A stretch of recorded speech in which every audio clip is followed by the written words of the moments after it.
We are a marketing company that places digital screens in many different locations, from tiny mom and pop businesses to giant corporations, and we sell ad space on those screens that generates revenue for our clients. This show is about creating change and breaking down barriers. Here at EI Marketing, we value innovation, integrity, and creativity. This is why we are sponsoring the Brown Suit series, because we are committed to promoting inspiring individuals who embody these values and create change in their own way.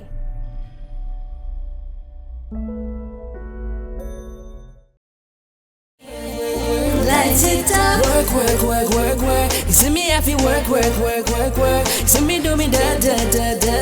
Saw me put in work. Lights it up. Work. You see me happy work. You see me do me da. Saw me put in work. Oh, when you gotta learn. My name is Radheyan Simonpillai. I'm a freelance film critic, and I regularly write for Now Magazine and AskMen.com, and sometimes make appearances on CBC, radio and television. And so what that entails is watching a lot of movies, writing about them, thinking about them, interviewing the stars here and there, and going out there and talking about why you guys should get back into the movies.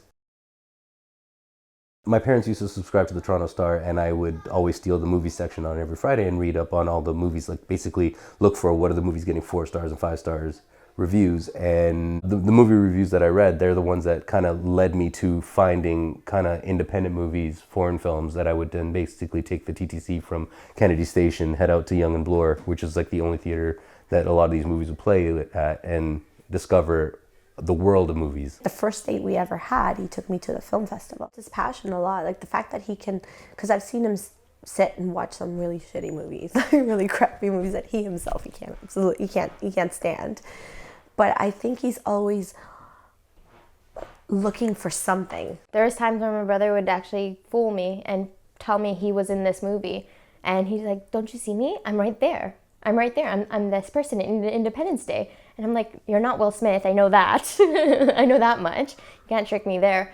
But he would just pretend that like that's what he does, because this is what he wanted with his life. He always wanted to be a part of movies. In some way, being a critic was something different from what we had imagined. I think around the time when I was kind of flailing about in university, then I was like, well, and I'm still reading these movie reviews, and I was just like, well, I'm failing at all this stuff I'm supposed to be doing. Why don't I just try and do that? And so that's what the way that all started is we have a friend, Michelle Albert, where she said, hey, you know, the Varsity, the U of T newspaper, they get access to press screenings and stuff when you become their film critic. So what I did is, first of all, I switched up my programming at school, went into English and film, and then immediately started writing for the Varsity. And then that's essentially how I started becoming a film critic. My parents raised me to work hard, to constantly persist. And I mean, it's like, it doesn't matter if I'm tired, I got to keep going. The job has to be done. I'm not there yet with my kids. I have a 5-year-old and a 4-year-old. So we're not at the point where we're talking about the work ethic. But in terms of, at this point, you got to think about how different our lives are. My parents, when I grew up, we were brand new refugees in a country that we had not yet climatized to. I was 4 years old in Tuxedo Court. My parents were constantly working, trying to just make sure, like trying to put a life together. Things were very strict for sure, because that's how else we could maintain control at that time. My kids have it pretty nice, you know, like it's like, so at this point, my kids are growing up in a great family-friendly neighborhood. Their school is literally right across the street to them. Their dad is there every morning to take them to school. I can do that because this job that I do gives me enough flexibility that I don't have to be at a screening till 10 in the morning. So I still have time to be there to make them breakfast, go off to school in the morning. And then I could even be there after school, because after I watch that movie, I'm sitting home and writing about it. I have a lot of flexibility in this job. My parents didn't have that. They had to be at their job for all hours. Then they had to travel to find the best prices in groceries. They would take the subway out to Etobicoke, even though we were in Scarborough, just to be able to afford that stuff. But then there are those times where I gotta fly to Los Angeles to do an interview, or I have to fly to Atlanta where there's movie studios there and visit a set, or I have to fly to the UK. And that's part of the business, and that's part of the business that I often turn down because I cannot cope with being away from my family for that amount of time. There are times that I do it, but it has to be really worthwhile. But there's some sacrifices I have to make because I have 2 kids and I can't really drop everything and go.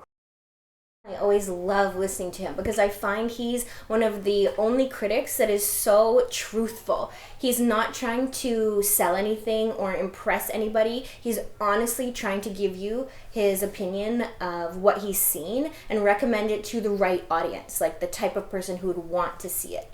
You know what I mean? And I definitely think that's one thing that I love about Rad is his honesty. He's so honest no matter what. What happens with our group, the Toronto Film Critics Association, he and I are both members, and you get these sort of polarizing arguments where some critics are more leaning towards an art house kind of movie and some people leaning more mainstream, and they can get quite vociferous, quite energetic. And I remember he was down at the end of the table and there was a group of guys trying to browbeat him into voting for a particular film.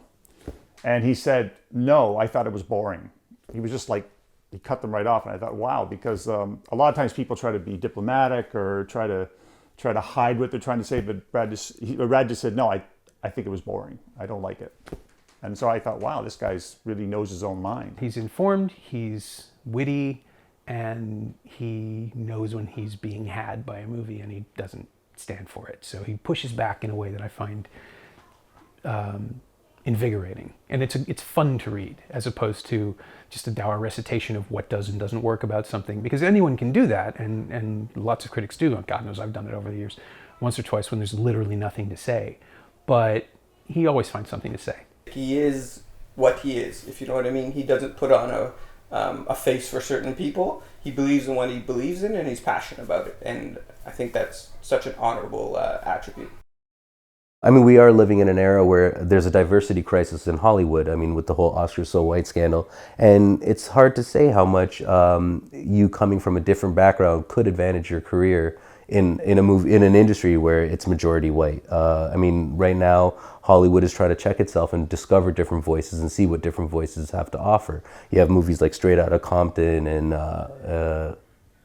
Tangerine, which is a movie about a transsexual black woman working the streets of Los Angeles. I mean, you have these different voices coming. So there's always an advantage now I think, where people are looking for these stories and maybe looking for these voices. And I don't know how much that has affected me in my career, but there's a chance that people were looking for my voice just to find something different. I think anytime you do watch a movie, you do want to see yourself in the characters you're watching, even if they're wearing a cape. I think that's part of the big diversity crisis in Hollywood, is that in terms of the Oscar So White, is that people are not seeing themselves in a lot of these movies, or if not that, they're not being acknowledged when they do see themselves. A lot of people really connected with Creed and with Straight Outta Compton, and when those performances that they connected with didn't get nominated, I think what a lot of people are missing is that, well, we felt this deep connection to these movies, we felt a deep connection to these stories, and you guys think that's not good enough for us, or like that's not good enough to reward, even though this is the first time we're seeing our stories out there. So yeah, I think movie watching is all about empathy. One of my biggest challenges was actually I was trying to sound like the people who I admired. I was trying to shape my writing into those voices that I grew up reading. I was trying to be something I was not, and I think people saw that in my writing. People saw that he's trying too hard. And I think over time, it took me a while to finally just be comfortable in my own skin and write like me. And that's essentially when all of a sudden I started doing better in my role. And I just started as much as all those influences helped me with my writing style and helped me with just understanding what's out there and just informed me.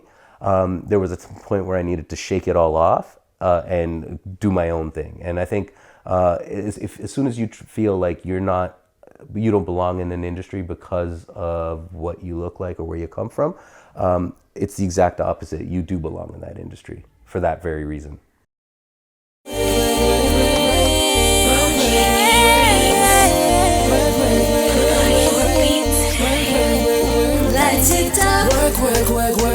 You see me have to work. You see me do me da. Saw me put in work. Light it up. Work.